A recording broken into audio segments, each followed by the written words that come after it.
حضرت ثوبان رضی اللہ تعالیٰ عنہ بیان کرتے ہیں، رسول اکرم صلی اللہ تعالیٰ علیہ وآلہ وصحبہ وبارک وسلم نے ارشاد فرمایا، اللہ تعالیٰ عز و جل نے میرے لیے زمین کو سمیٹ دیا اور میں نے اس کے مشارق و مغارب کو دیکھ لیا، اور جس قدر زمین میرے لیے سمیٹ دی گئی وہاں تک میری امت کی حکومت پہنچے گی۔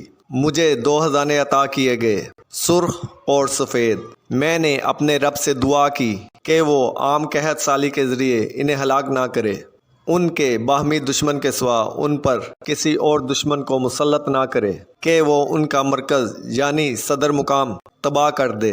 اور بلا شبہ میرے رب نے فرمایا، اے محمد صلی اللہ علیہ وآلہ وصحبہ وبارک وسلم، میں جب کوئی فیصلہ کر لیتا ہوں تو وہ ٹل نہیں سکتا۔ میں نے آپ کو آپ کی امت کے بارے میں یہ عہد دے دیا کہ میں اسے قحط سالی میں مبتلا کر کے تباہ نہیں کروں گا۔ یہ بھی عہد دے دیا کہ ان پر ان کے باہمی دشمن کے علاوہ کوئی ایسا دشمن ان پر مسلط نہیں کروں گا جو ان کے مرکز کو تباہ کر دے، اگرچہ ان کے تمام دشمن متحد ہو کر ان پر حملہ کر دیں، البتہ وہ آپس میں ایک دوسرے کو ہلاک کریں گے اور قیدی بنائیں گے۔ روایت مسلم شریف۔